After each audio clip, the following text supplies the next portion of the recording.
Assalamualaikum warahmatullahi wabarakatuh. Om Swastiastu, Namo Buddhaya, Salam Kebajikan, selamat siang, salam sejahtera bagi kita semua. Yang terhormat Prof. Desi Budimansyah, MSI, dan Bapak Fajar Nugraha Asyaidah, MPD selaku dosen pengampu mata kuliah pengantar sosiologi. Dan teman-teman yang saya banggakan.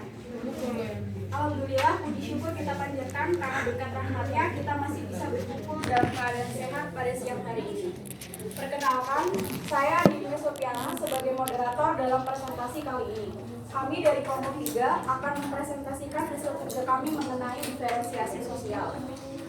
Pemateri pertama yaitu Ayudhya mengenai definisi dari diferensiasi sosial. Kepada Ayudhya dipersilakan. Terima kasih kepada moderator.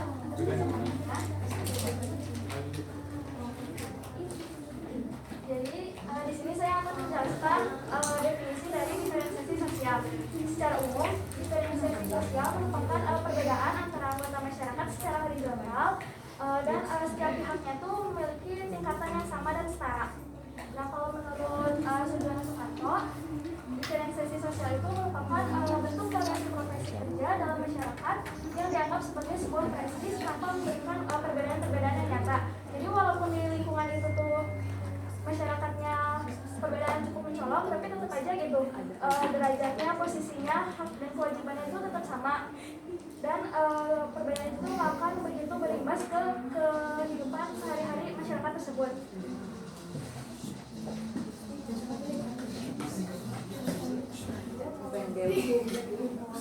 Nah, kemudian ada perbedaan dalam kemajemukan sosial atau bisa disebut juga ciri-ciri dari definisi diferensiasi sosial.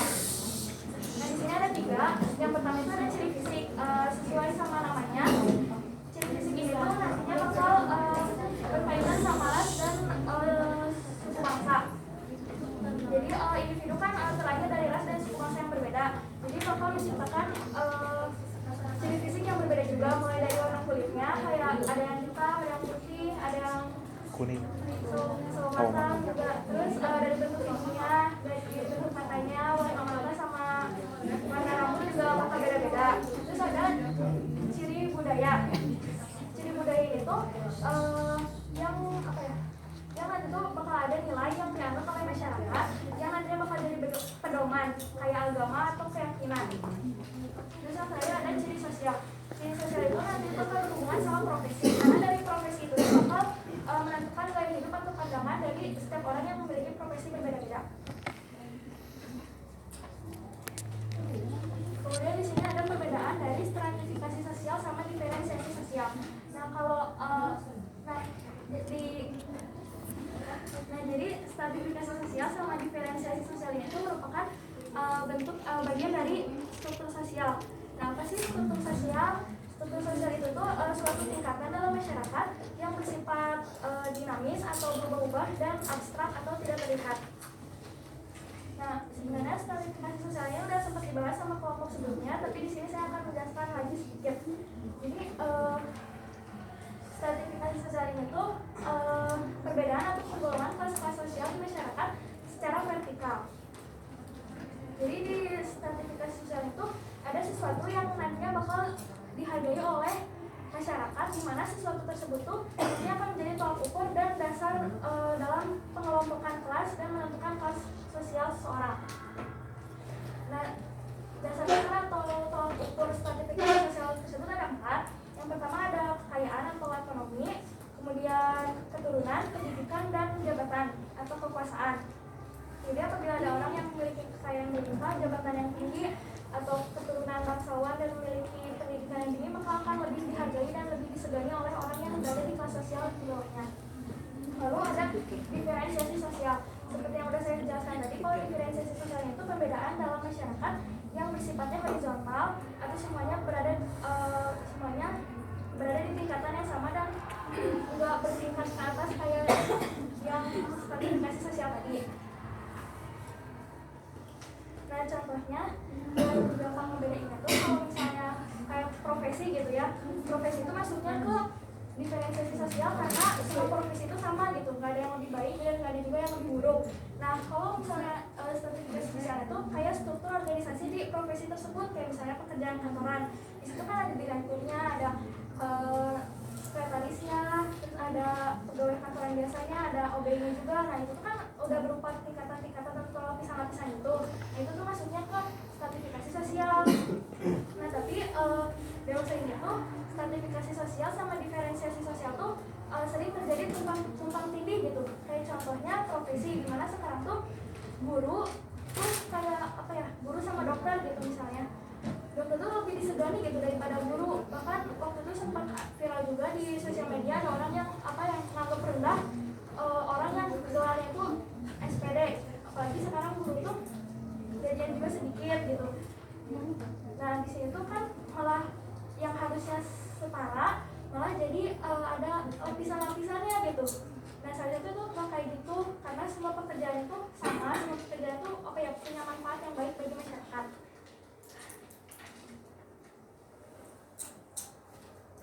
Nah terus di sini ada wujud dari diferensiasi sosial.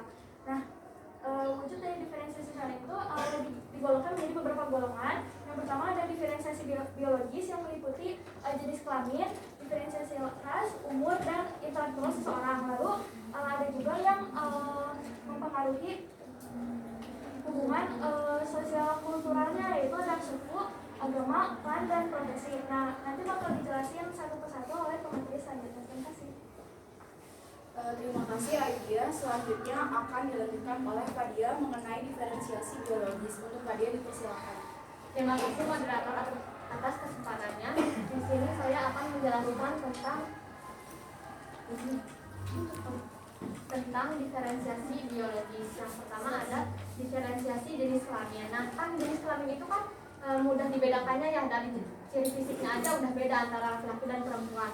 Nah, diferensiasi jenis kelamin ini lebih menekankan pada kayak misalnya pekerjaan ini tuh untuk perempuan, nah pekerjaan ini tuh untuk laki-laki. Nah, kan kalau secara umum nih untuk laki-laki itu biasanya kayak ya bekerja di luar, menafkahi istri dan anaknya. Sedangkan kalau misalnya untuk perempuan itu biasanya kayak mengurus anak, mencuci dan lain sebagainya. Nah, kalau misalnya ada yang melakukan hal sebaliknya itu biasanya kayak dianggap aneh dan kadang ada yang menganggapnya sebagai suatu penyimpangan. Nah misalnya kayak laki-laki nih, misalnya kerja di salon atau misalnya yang diam di rumah gitu ngurus anak, itu tuh kayak pasti ada anggapan-anggapan bahwa laki-laki tersebut itu memiliki kelainan seksual. Sedangkan untuk perempuannya juga biasanya dianggap misalnya perempuannya itu bekerja sebagai kuli bangunan atau satpam. Nah perempuannya itu sering diremehkan oleh rekan kerjanya itu karena dianggap lemah. Nah dengan adanya diferensiasi jenis kelamin ini menimbulkan berbagai macam konflik, sehingga banyaknya tuntutan dari pihak perempuan maupun laki-laki agar adanya kesetaraan antara hak dan kewajiban.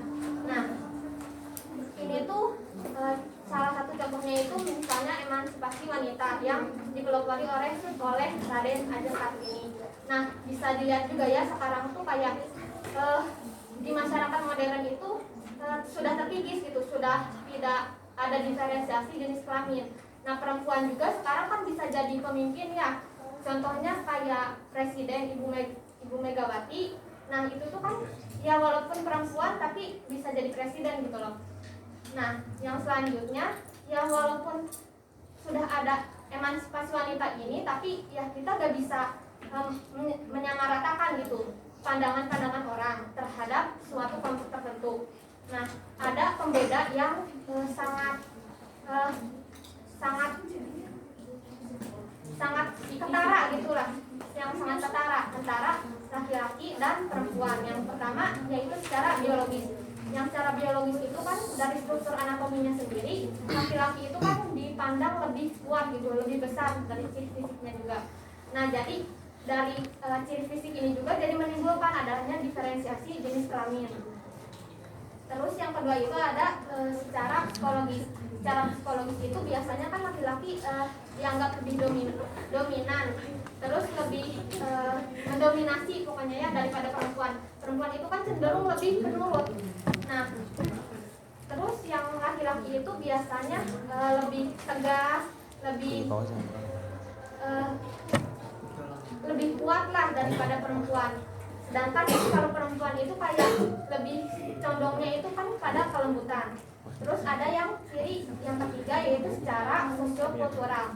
Nah, secara sosiokultural ini adanya pembagian antara hak dan kewajiban yang berbeda antara laki-laki dan perempuan. Nah, di pembagian hak waris ini ada yang namanya sepikul segendongan, yang artinya itu kalau misalnya perempuan itu hak warisnya itu cuma setengah dari keseluruhannya. Nah, ini tuh biasanya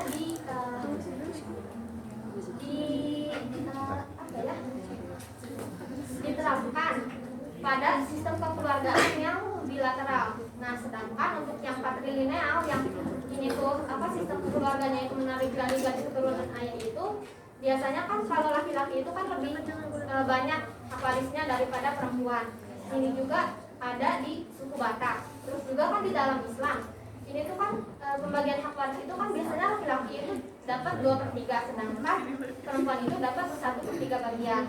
Nah, untuk yang matrilineal kan menarik dari keturunan ibu. Jadi yang perempuan itu lebih banyak hak warisnya daripada laki-laki. Ini tuh ada di suku Minangkabau. Yang kedua ada diferensiasi umur. Diferensiasi umur ini jadi siapa yang paling tua gitu. Ini tuh biasanya di masyarakat tradisional. Jadi siapa yang paling tua jadi biasanya hak dan kewajibannya itu pemenuhannya itu lebih didahulukan. Misalnya contohnya kayak pemilihan pemimpin di pemilihan ketua adat. Biasanya itu ya dipilih dari yang paling tua. Karena yang anggapan bahwa yang paling tua itu ya lebih banyak pengalamannya. Sedangkan untuk di masyarakat modern sendiri ini tuh diferensiasi umur itu sudah tidak dipakai. Pemilihan pemimpin atau jabatan-jabatan atau tingkatan tertentu itu biasanya ya dinilai dari kualitas diri seseorang. Nah, terus ada diferensiasi intelektual. Diferensiasi intelektual ini kan pada kepintaran ya, pada kemampuan daya tangkap seseorang ya pasti berbeda-beda. Ini tuh dinilai dari volume otaknya. Tetapi volume otak ini tidak terlalu berpengaruh terhadap intelektual. Ini tuh kalau misalnya volume otaknya besar tapi jarang diasah, pasti daya tangkapnya juga kan rendah. Sedangkan kalau misalnya volume otaknya kecil tapi sering diasah, pasti ya daya tangkapnya juga tinggi. Terus selanjutnya ada diferensiasi ras. Ini ada diferensiasi ras. Yang pertama ras Kaukasoid. Biasanya ini itu ada di Eropa, terus ada di Asia, terus ada juga di Afrika. Nah, yang Nordik ini ada di sekitaran Laut Baltik. Sedangkan untuk yang Alpin itu ada di Eropa Timur dan Eropa Tengah. Yang Mediterania itu ada di Iran, Arab, dan sebagainya. Sedangkan untuk yang Indik ada di Bangladesh, India, dan Pakistan. Terus ada ras Mongoloid, ini tuh ras dari Amerika dan Asia. Yang Asiatik itu orang Asia Timur, Asia Tengah, Asia Utara. Yang Malayan Mongoloid itu orang Asia Tenggara dan penduduk asli Taiwan. Yang American Mongoloid itu penduduk asli Amerika. Yang ketiga ada ras Negroid. Ras Negroid ini ada 3. Yang pertama Afrika Negroid, itu berasal dari Afrika. Yang Negrito itu ada di Semenanjung Malaya, yaitu orang Semang. Yang ketiga ada Melanesia, yaitu orang Papua dan orang Melanesia. Yang keempat ada ras Khusus. Ras Busman ini ada di Afrika Selatan. Ras Wedoid itu ada di Sri Lanka. Ras Australoid itu ada di suku aborigin Australia. Terus ada ras Polinesia di Polinesia. Dan yang terakhir ada ras Ainu di Hokkaido, Jepang.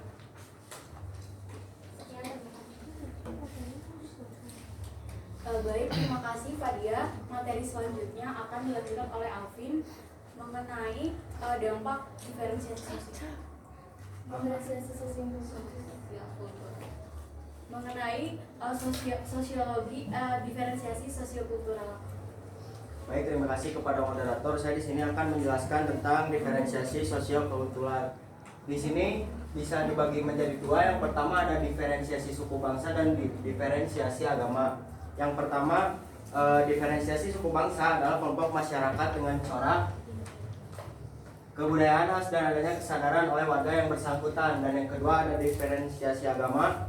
Diferensiasi agama sebagai sistem atas kepercayaan dan praktik. Mengapa bisa disebut sistem atas kepercayaan dan praktik? Karena setiap orang mempunyai kepercayaannya masing-masing. Lalu kenapa adanya praktik? Contohnya seperti suka sholat dan mengaji.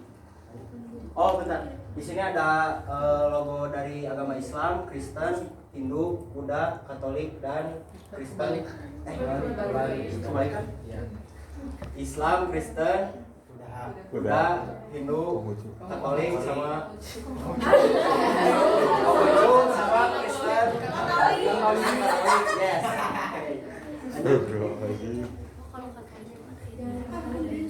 Oh gini ya. Di sini juga ada diferensiasi klan, bagian dari suku bangsa atau satuan kecil dari kerabat secara unilateral.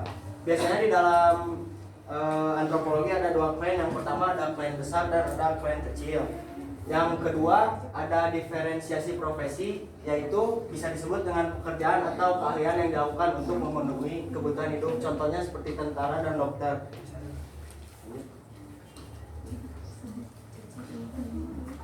Yang terakhir saya akan membahas tentang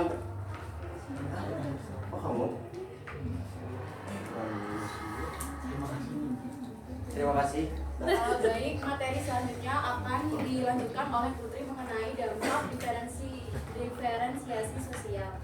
Baik, terima kasih kepada moderator. Di sini saya akan menjelaskan dengan adanya diferensiasi sosial di lingkungan kehidupan kita, apa sih dampak yang harus kita rasakan dan hadapi. Nah, perlu diketahui dulu ya, kalau misalnya negara Indonesia itu kan negara yang luas banget, terus juga terbagi menjadi beribu-ribu pulau, bahkan lebih dari 17.000 pulau.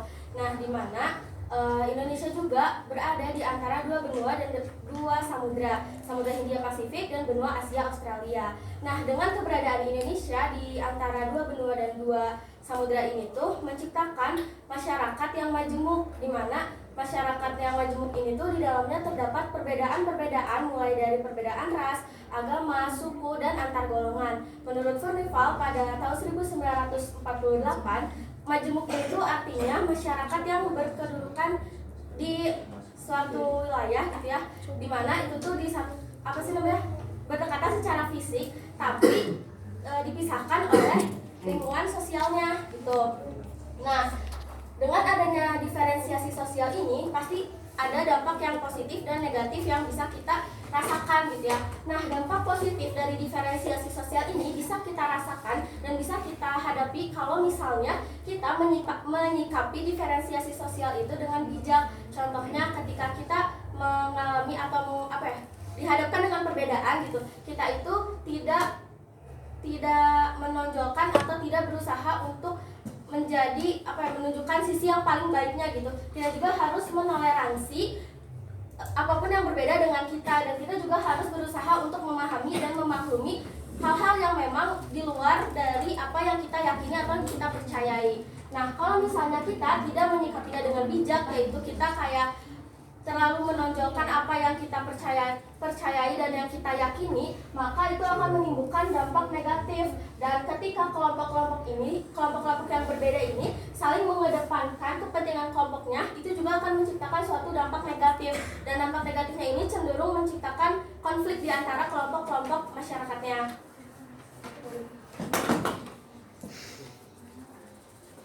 Nah, selanjutnya kan tadi aku jelasin ya apa sih dampak, kenapa sih bisa ada dampak negatif dan dampak positifnya.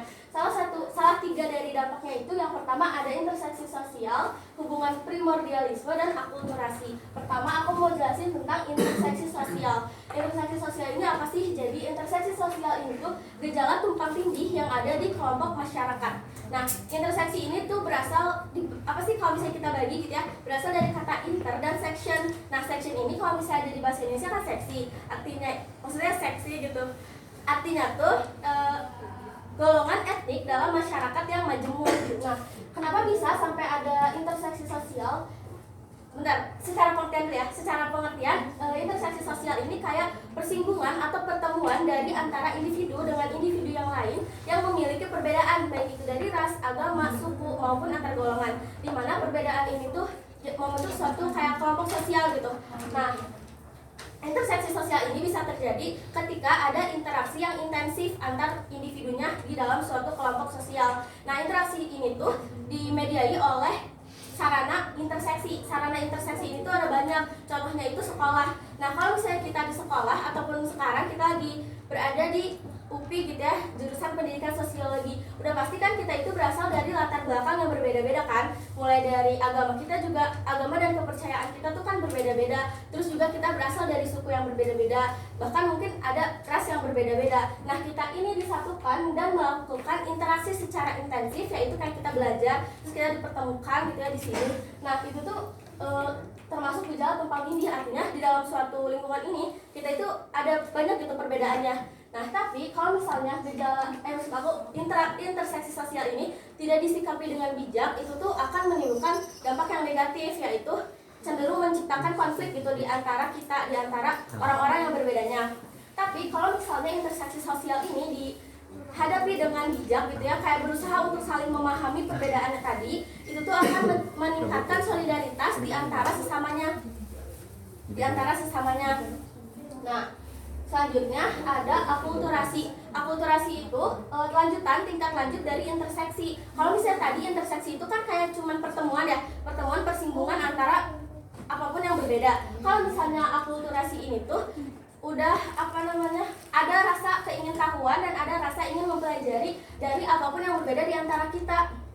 Nah, sehingga akulturasi ini akan menciptakan suatu pertemuan budaya yang melebur gitu. Jadi secara definisi juga kan akulturasi itu bertemunya dua kebudayaan dan menghasilkan kebudayaan yang baru tanpa meninggalkan atau menghilangkan kebudayaan aslinya. Nah, selanjutnya ada hubungan primordialisme. Dalam suatu artikel yang berjudul The Influence of Primordialism to Figuration Organization Inside Multicultural Society oleh Priyato dan kawan-kawan, di situ dijelaskan kalau misalnya primordialisme itu merupakan suatu kepercayaan atau kayak keterikatan seorang individu terhadap apapun yang dia bawa sejak lahir. Contohnya nih, agama dan kepercayaan. Kita lahir itu kan sudah diberikan kayak kita udah mempunyai agama ataupun kepercayaan yang kita anut gitu. Nah, itu tuh sifatnya kan turun temurun ya dari orang tua kita. Nah, salah satu contohnya itu agama. Nah, hubungan primordialisme itu kayak keyakinan yang kuat terhadap apapun yang ia bawa dari lahir, maupun agama, ras, suku, dan antar golongan tadi. Sehingga kalau misalnya primordialisme ini tuh terlalu berlebihan gitu ya, itu tuh akan cenderung kayak menciptakan konflik di antara lingkungan masyarakat, karena dengan adanya keyakinan yang kuat ini, itu tuh jadi cenderung menjelekan kelompok lain yang tidak sama dengan dia. Jadi dia itu terlalu yakin kalau misalnya kelompoknya itu kelompok yang terbaik di antara yang lainnya. Tapi mungkin primordialisme ini tuh punya sisi positifnya, tapi sisi positifnya ini bisa dirasakan oleh dia dan kelompoknya, di mana ada tingkat loyalitas yang tinggi gitu. Jadi dia tuh sangat meyakini kelompoknya, sehingga itu tuh manfaatnya dirasakan oleh dia dan kelompoknya. Nah, salah satu contoh dari dampak diferensiasi yang tadi, kalau misalnya interseksi sosial ini dalam hubungan ekonomi, contohnya itu dibawa saat melalui perdagangan. Jadi dulu itu kan negara kita ini kan udah melakukan perdagangan, dan misalnya kayak bangsa-bangsa itu datang ke kawasan Nusantara, di mana mereka ini datang dengan latar belakang yang berbeda-beda. Jadi mulai dari agama, jadi melakukan perdagangan itu sambil membawa agama dan kepercayaannya. Nah, di situ tuh terjadi interseksi sosial ataupun gejala tumpang tindih yang tadi udah aku jelasin ya.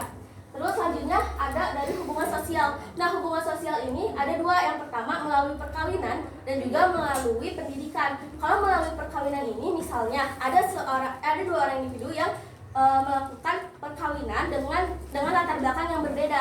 Nah, itu tuh merupakan suatu gejala tumpang tindih. Tapi melalui perkawinan ini tuh cenderung tidak menciptakan konflik, karena kalau misalnya lewat perkawinan itu kan kayak apa ya, ada rasa kasih sayang gitu kan di dalamnya. Jadi masalah perbedaan maupun masalah keyakinan itu tuh bukan suatu hal yang diperdebatkan dalam perkawinan. Nah, kalau misalnya dalam pendidikan, contohnya itu kayak pertukaran pelajar. Misalnya seorang mahasiswa di Indonesia itu pertukaran pelajar ke Jepang gitu, ya ke siapa? Cina juga bisa. Nah, selanjutnya akulturasi dari religi. Nah, jadi dulu tuh kalau Indonesia tuh kan kepercayaannya mayoritasnya tuh animisme dan dinamisme ya, dimana itu tuh percaya kepada nenek moyang. Nah, terus datanglah tuh agama atau kepercayaan Hindu dan Buddha. Nah, tapi kepercayaan ini tuh tidak langsung ditelan mentah-mentah kayak langsung Hindu Buddha gitu, enggak, tapi diakulturasikan dengan kepercayaan animisme dan dinamisme tadi. Contohnya itu yang sekarang kita lihat dan kita mungkin gak dirasakan ya karena kita tidak mengalami, tapi kita lihat gitu. Di Bali kan ada perayaan Nyepi ya. Nah, tapi kalau Hindu Buddha di India itu nggak ada perayaan Nyepi. Contoh lainnya itu misalnya Islam Jawa. Maksudnya tuh Islam yang ada di kita itu kalau misalnya kita beribadah, kita kan pakai mukena ya, terus pakai koko,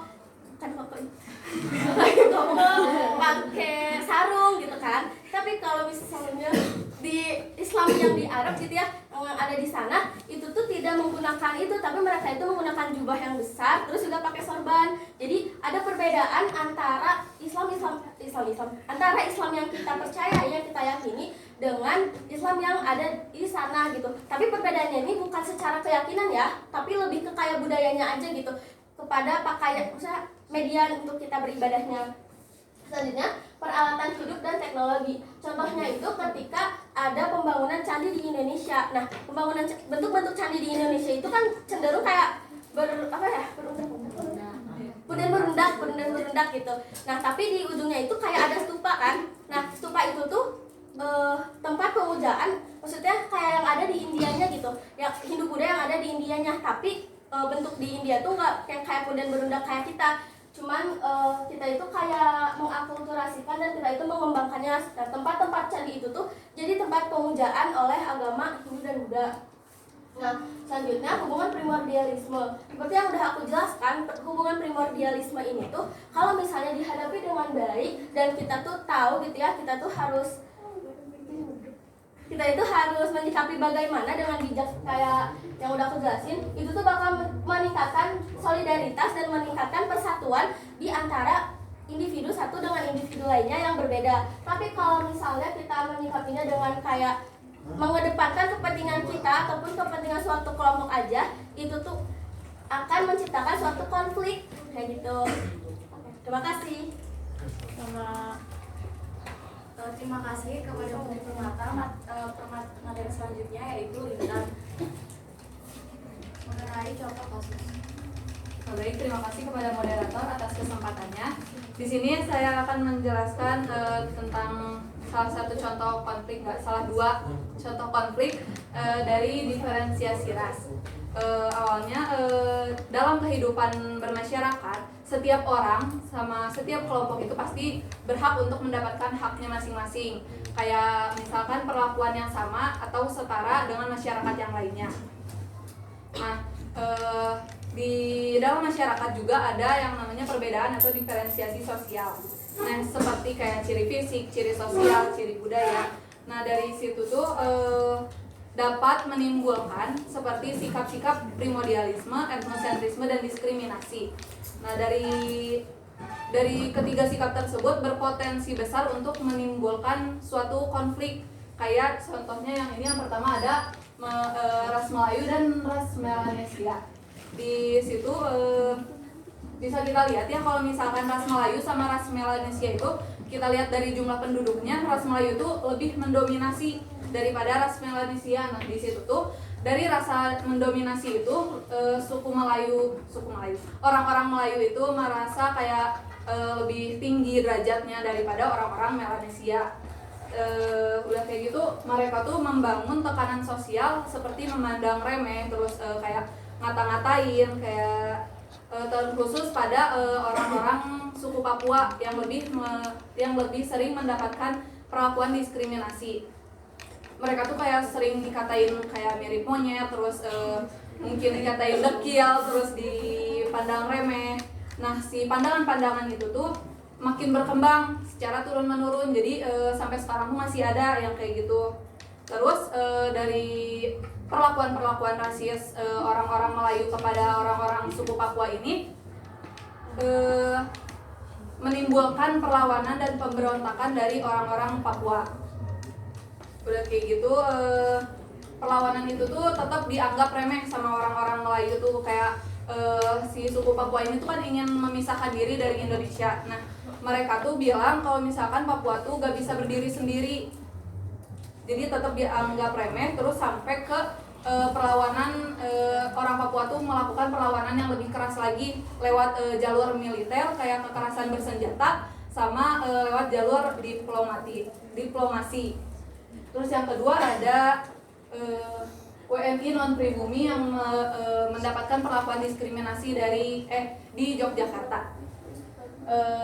Si WNI non pribumi ini merupakan keturunan Tionghoa atau Cina. Mengapa mendapatkan perlakuan diskriminasi? Karena awalnya dari zaman dulunya gitu ya, si tanah Jawa itu tuh dianggap, tadi itu WNI non pribumi ini tuh mendapat perlakuan diskriminasi sama warga negara yang pribumi. Nah, diskriminasi itu tuh tentang terkait larangan kepemilikan hak tanah. Nah, di situ diawali dengan dulunya tuh sebagian besar tanah Jawa itu merupakan milik dari Sultan Hamengkubuwono. Nah, dari situ tuh si tanah-tanah itu tuh cuma boleh dipakai si hak gunanya. Jadi kita tuh cuma bisa kayak make doang, nggak bisa milikin si hak tanah tersebut. Nah, si warga-warga ini juga cuma boleh kalau misalkan udah make gitu ya, mereka tuh mau diwajibkan untuk memberikan hasil tanahnya. Kalau misalkan nggak ngasih si hasil tanah ini, mereka tuh diharuskan untuk melakukan kerja paksa. Udah kayak gitu. Lalu udah tertulis juga ya di Undang-Undang Pokok Agraria bahwa WNI ini boleh mendapatkan kewenangan yang sejajar. Jadi antara WNI non pribumi sama WNI pribumi itu harusnya tuh mendapatkan kewenangan yang sejajar gitu, dari hak kepemilikan tanah, hak guna bangunan, hak sewa, terus sama hak untuk usaha, bahkan sampai hak untuk mereka memunguti hasil hutannya tuh setara gitu. Tapi pada kenyataannya mereka mendapatkan perlakuan diskriminasi, yang itu tuh bikin mereka tuh protes gitu. Udah kayak gitu, ditambah lagi dari gubernurnya yang mengeluarkan undang-undang untuk melindungi tanah pribumi di Undang-Undang Nomor 5 Tahun 60, yang isinya tuh pokoknya tentang pertanahan. Seperti itu. Terima kasih. Terima kasih. Dan pemateri selanjutnya yaitu Fadil mengenai praktik sosial. Terima kasih moderator atas kesempatannya. Pada hari ini saya akan menjelaskan tentang praktik sosial. Praktik sosial dari diferensiasi adalah alat yang digunakan untuk mempersatukan bangsa dan menumbuhkan rasa toleransi terhadap perbedaan yang ada, dan perbedaan tersebut menjadi sebuah identitas nasional. Karena kita tinggal di negara Indonesia yang memiliki banyak keragaman, maka dari itu tidak jarang terjadinya konflik dan perpecahan antar wilayah. Kita ambil contoh misalkan orang Kepulauan Sumatera dan orang Kepulauan Jawa. Orang Kepulauan Sumatera mayoritas bekerja sebagai seorang nelayan, yang dimana situasi saat mereka bekerja ataupun tinggal di pinggir pantai ataupun di tengah laut, saat ada angin yang berhembus dengan kencang, mereka akan menggunakan nada yang tinggi untuk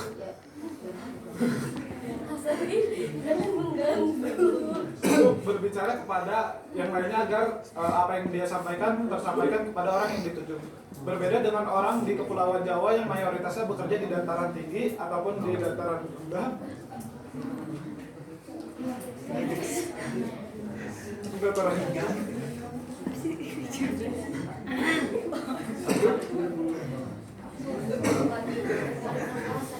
Mereka akan menggunakan nada yang rendah untuk berbicara antar sesama. Nah, bila orang Sumatera ini ingin berkunjung atau bermain di wilayah Kepulauan Jawa, mereka harus mengetahui kebudayaan, norma, dan kebiasaan dari orang di Kepulauan Jawa sehingga tidak akan terjadi miskomunikasi atau perpecahan karena saat orang Sumatera itu berbicara dengan nada yang tinggi, orang di Kepulauan Jawa tidak akan kaget gitu, tidak akan nyeri hati. Nyeri hati. Nah, Indonesia juga negara yang sudah dijajah sejak waktu yang sangat lama. Nah, akhirnya dibuatlah Bhinneka Tunggal Ika untuk menyatukan wilayah-wilayah agar bekerja sama untuk mengusir para penjajah. Bhinneka Tunggal Ika ini artinya berbeda-beda tetapi tetap satu. Nah, diambil dari bahasa Jawa kuno.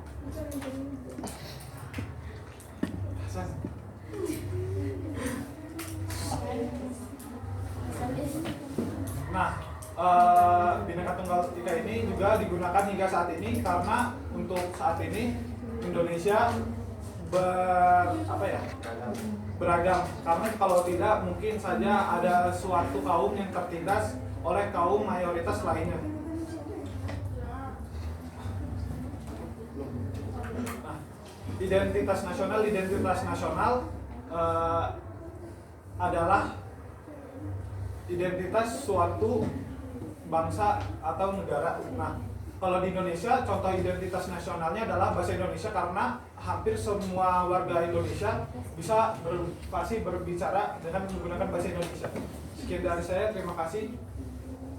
Terima kasih kepada presentator. Selanjutnya kita akan memasuki sesi tanya jawab. Kepada 3 orang penanya dipersilakan.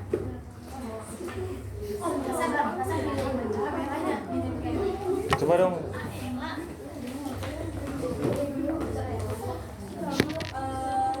Ya Allah, udah nanya. Aku tadi yang itu yang apa? Yang ituin. Aku pengen yang tadi yang bagian Putri Permata Amir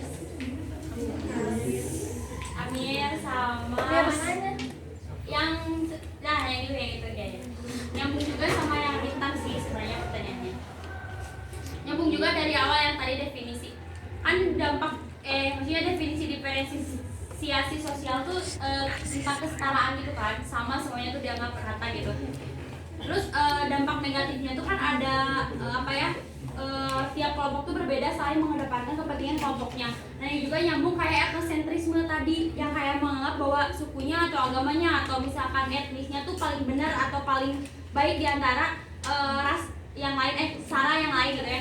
Terus nah aku tuh mau nanya gitu ya, kan ini diferensiasi sosial tuh kan dari definisinya juga udah tentang sama rata gitu ya. Nah, tapi kan masih ada tuh kayak tadi contoh kasusnya etnosentrisme gitu. Nah, bagaimana sih peran diferensiasi sosial ini untuk mengatasi etnosentrisme tersebut gitu? Kayak banyak kan sekarang banyak kayak intoleransi, terus kayak etnosentrisme yang kayak mengedepankan kayak menganggap baik gitu agamanya sendiri atau sukunya sendiri. Nah, peran diferensiasi sosial ini tuh apa gitu untuk menghadapi kasus tersebut? Terima kasih. Pertanyaannya ditampung dulu ya. Kita sekarang lanjut ke pertanyaannya Marsha. Marsha, silakan. Terima kasih kepada moderator, izin bertanya. Yang punya HP. Diferensiasi umur itu kan punya otoritas, jadi kan umur tuh masuknya ke diferensiasi kan, gak ke stratifikasi. Diferensiasi umur itu punya otoritas berbeda kan. Privilege orang yang lebih tua tuh lebih banyak daripada privilege anak-anak lah misalnya, dihitungnya gitu. Kenapa masuk ke diferensiasi gak ke stratifikasi gitu? Terima kasih kepada Eca. Pertanyaan selanjutnya, Rama dipersilakan.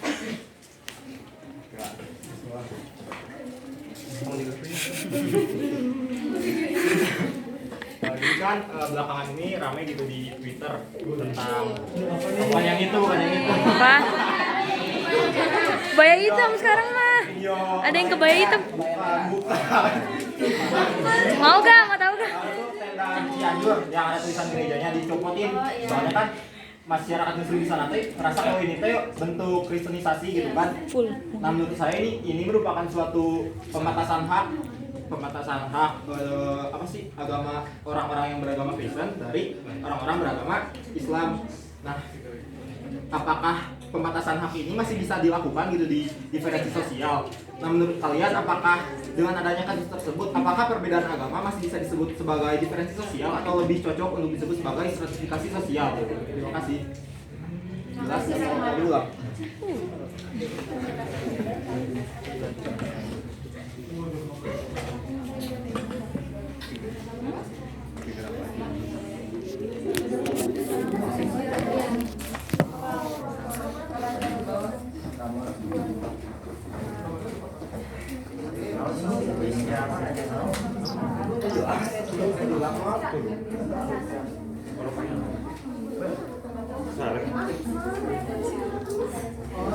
Iya, San. Hasan punya siapa?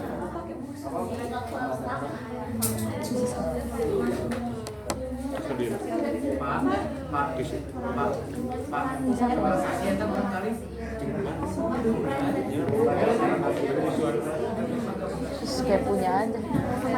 Sini, San. San. San. San. Sini, jangan salah-salah. San. San. Kasihan gak kenyang, sini gue aja. Gak ada kasih. Kan Eko gak? Kalau Eko TikTok kan bajunya di mana? Buat ini apa? Mitigasi bencana. Berisik. Berisik.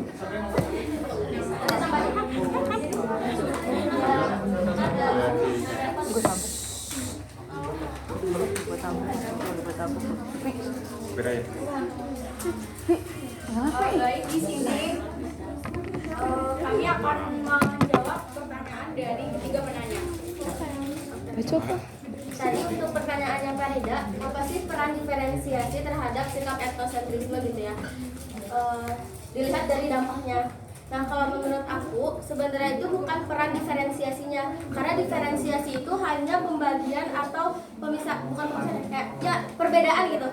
Perbedaan secara horizontal, di mana perbedaan ini itu memang tidak ada tingkatan-tingkatannya karena kan secara horizontal nih. Jadi mereka itu memang punya kedudukan yang sama, akan tetapi dibedakan oleh hal-hal yang melatar belakanginya. Contohnya tadi kayak ras, agama, suku bangsa, dan antar golongan. Tapi yang menjadi perannya itu lebih ke kayak toleransi, adanya rasa toleransi dan saling menghargai di antara sesama yang memiliki perbedaan.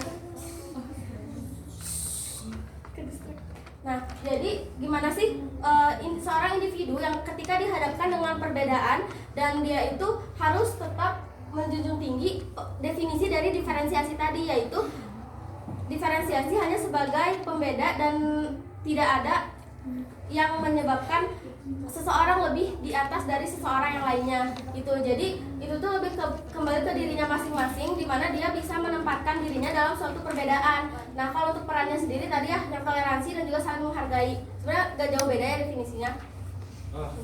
Oh ya, seperti yang tadi saya bilang ya, kan diferensiasi itu sebagai alat untuk mempersatukan bangsa dan meningkatkan rasa toleransi. Karena di Indonesia ini kan ada 7 agama ya yang diresmikan. 7 apa? Sabar. Ada 6 agama yang diresmikan. Nah, karena kan kita nggak tahu nih, Hasan, Astagfirullahaladzim. Hasan keluar. Karena kita memiliki hak untuk memilih agama apa yang pengen kita anut, maka dari itu sebenarnya kedudukan dari setiap agama itu memiliki kedudukan yang sama, tidak ada yang lebih baik mana, karena itu balik lagi ke dirinya sendiri, bagaimana cara dia mengamalkan agamanya tersebut. Sholat. Terjawab tidak? Sholat. Izin nambahin dari yang Riri tadi. Speaker pura-pura head. Peran diferensiasi untuk mengatasi etnosentrisme kan itu tuh gimana pandangan individunya ke perbedaan gitu. Jadi kalau misalkan tadi kan udah dibilang ya, diferensiasi itu merupakan perbedaan secara horizontal. Jadi kalau misalkan tadi perbedaan agama antara agama Islam sama Kristen, benar kata Fadil. Jadi gimana cara kita untuk memandang si suatu perbedaan tersebut? Kalau misalkan kita memandangnya secara positif, itu tuh nggak akan mungkin menimbulkan sikap-sikap kayak primordialisme, etnosentrisme, dan diskriminasi atau sikap lainnya. Gitu. Silahkan. Tadi itu kata itu peran diferensiasi Sini aja nanya mulu. Sebenarnya tanggapan dari aku ya, kalian sebenarnya diferensiasi sosial itu enggak pemersatu bangsa doang. Jadi etnosentrisme itu menurut aku termasuk ke dampak dari diferensiasi sosial itu sendiri.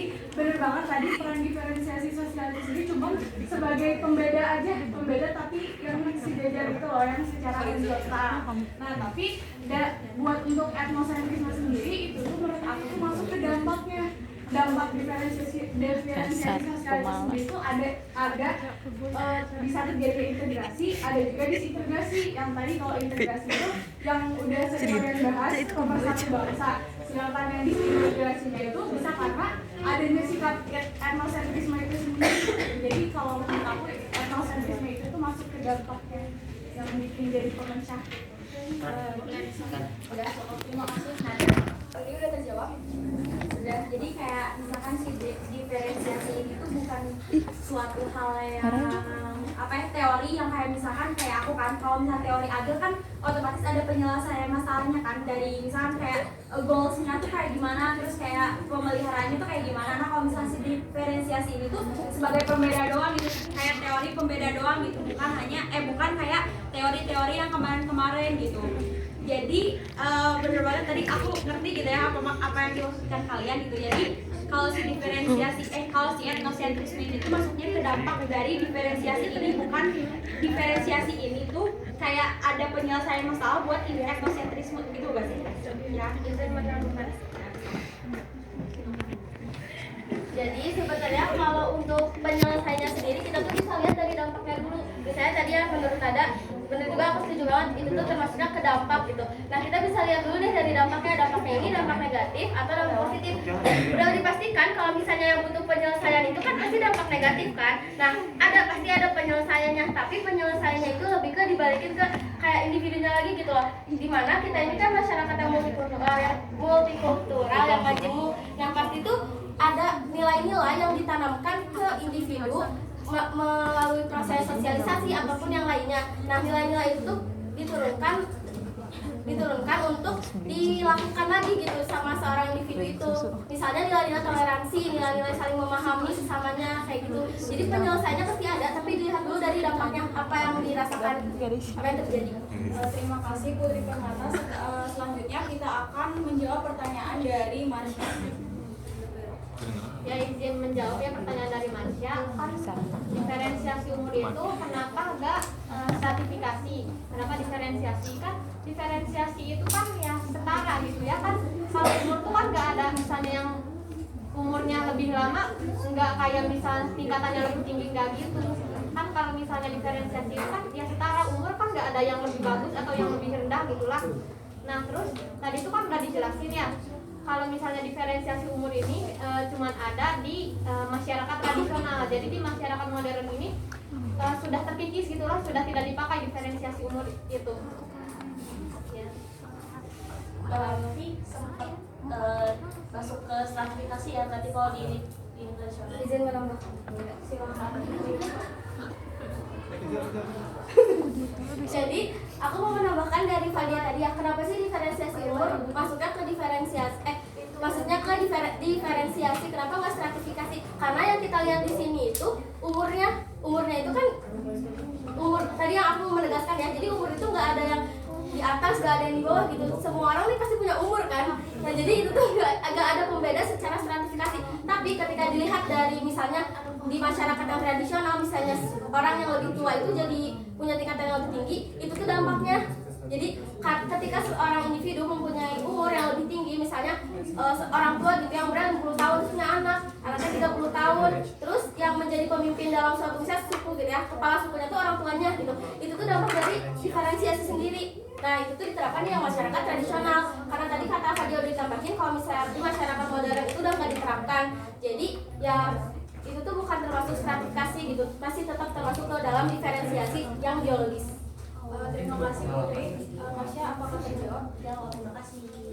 Selanjutnya kelompok kami akan menjawab pertanyaan dari Rama Mahesa. Izin menjawab pertanyaan yang lama. Yang tadi itu pembatasan hak itu maksudnya kemana gitu? Coba diulang. Jadi apakah pembatasan hak itu bisa terjadi di diferensi sosial, dan menurut kalian apakah setelah adanya kejadian tenda dirobohin itu sama Coba hiperbola atau dirobohin? Jangan menambah-tambahkan. Nah, jadi setelah dirobohin copot, apakah menurut kalian perbedaan agama itu masih bisa disebut diferensi sosial gitu kan, soalnya ada pembatasan hak. Jadi itu menurut aku gitu ya, pembatasan hak itu tuh seharusnya nggak ada di diferensiasi sosial. Sebenarnya aku juga tadi udah sempat singgung kalau misalnya saat ini tuh sering terjadi tumpang tindih antara diferensiasi sosial sama stratifikasi sosial gitu. Nah, jadi menurut aku agama itu tetap masuk ke diferensiasi sosial karena bukan berarti Islam itu misalnya mayoritas terus dia bakal jadi berada di tingkatan yang lebih tinggi daripada agama-agama lain. Menurut aku nggak kayak gitu, karena sama aja ya, semua agama itu mengajarkan kebaikan. Jadi menurut aku tetap di diferensiasi sosial. Nah kalau misalnya kejadian Cianjur itu merupakan menurut aku oknum yang punya sikap etnosentrisme atau apa ya, menganggap kalau misalnya agama yang dia punya itu lebih baik sehingga ngakuin diskriminasi ke agama lain. Terima kasih ya, Rama, apakah terjawab? Mau izin nambahin, jadi yang tadi pembatasan hak itu tuh masuknya ke dampak diferensiasi kayak tadi udah disebutin ya. Jadi apa sih namanya, ada pembatasan hak itu tuh dari individunya, dari si oknumnya tadi kan dikatain itu tuh merupakan jadi kayak tadi kata Nada, dampak dari etnosentrisme juga. Jadi mereka tuh merasa kayak agama dia tuh lebih tinggi, jadi ngebatasin hak agama lain dengan cara yang tadi itu nyebut apa itu namanya, itulah dari tendanya itu kayak gitu. Ada yang ingin menambahkan lagi?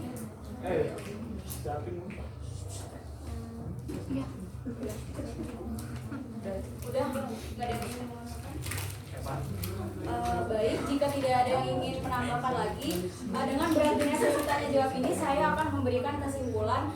Jadi perbedaan diferensiasi dan stratifikasi di sini itu adalah stratifikasi itu bersifat vertikal karena merupakan sebuah strata atau status yang memiliki kedudukan atau tingkatan di dalamnya. Sedangkan diferensiasi sosial itu merupakan suatu pengelompokan secara horizontal yang dimana terbagi menjadi biologis dan sosial kultural yang di dalam terdapat dampak positif dan dampak negatifnya.